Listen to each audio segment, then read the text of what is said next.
have devoted the last few videos to the symptoms and diagnosis of parental burnout, as well as to the issue of differential diagnosis. These aspects are obviously essential when learning about parental burnout, but many professionals will never have to diagnose a suffering parent. Instead, their job is to prevent parental burnout. We're thinking in particular here of frontline workers, pediatricians, midwives or pediatric nurses, parenting coaches, early childhood educators, etc. Some psychologists or doctors working in children's or youth centers, in school services or in hospitals, for example, are in the same situation. They are in constant contact with parents, some of whom are suffering, but their role as a professional is not to diagnose nor to provide therapy. However, these frontline workers have an essential, even critical role to play in preventing parental burnout. In view of the particularly harmful consequences that parental burnout has on the parent, the couple, and the children, prevention is a major issue. We want to help parents before they begin to sink into a state of burnout or have suicidal ideations or neglect or abuse their children. So how do we help parents before they become burned out? Well, prevention can be done either on a case-by-case basis, when a frontline worker who is knowledgeable about parental burnout identifies parents who are showing signs of exhaustion, emotional distancing, or loss of enjoyment in parenting. Or prevention can also be done systematically. Imagine a frontline worker in a child care setting, such as a daycare center, infant support services, or a hospital unit for teenagers. The worker can screen all parents who attend the service on a routine basis. Whether systematically or on a case-by-case basis, prevention must be based on a robust screening tool. A team of Finnish researchers from the University of Jyväskylä, Professors Kaisa Anola and Dr. Matilda Sohkia, have developed a particularly interesting screening tool. Starting from the PBA, the Parental Burnout Assessment, which you discovered a little earlier on in the training, these researchers have identified the 5 items that, among the 23 items that make up the full scale, best differentiate burned-out parents from non-burned-out parents. These 5 items are now used for parental burnout screening. The items that have been selected are the following. I sometimes have the impression that I'm looking after my children on autopilot. I'm so tired out by my role as a parent that sleeping doesn't seem like enough. I have the sense that I'm really worn out as a parent. I'm no longer able to show my children how much I love them. I feel like I can't take anymore as a parent. As you can see here, the response scale has also been modified and simplified. Instead of 7 levels going from never to every day in the original PBA, it now only has 3 levels: daily, once or twice a week, and more seldomly. The parent must circle either A, B, or C, depending on how they are currently feeling.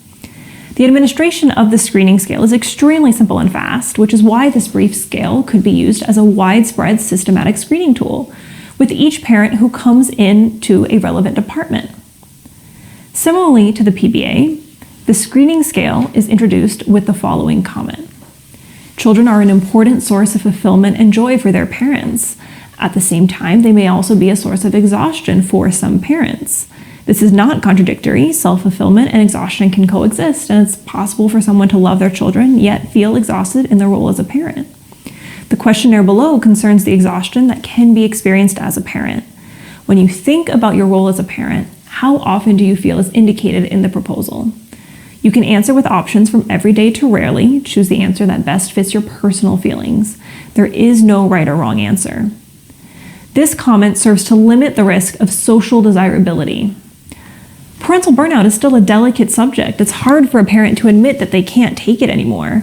For the parent to feel comfortable confiding their suffering to a professional, that professional needs to show unconditional respect and a benevolent attitude. The validity of the screening scale has been tested in both Finland and Belgium. This brief scale is highly correlated with the initial version of the Parental Burnout Assessment. Furthermore, we were able to show that it predicts child abuse and neglect just as well as the long version of the Parental Burnout Assessment. We can therefore conclude that this is an excellent screening tool that can be used in all situations where prevention seems useful. Once the parent has completed the short scale, the professional can refer to this decision tree. When the parent has selected A at least once, the worker must ensure that this parent is not left on their own to find support and assistance, because this parent potentially suffers from parental burnout. An exhausted parent may not understand the seriousness of the situation or have the energy to learn about support options.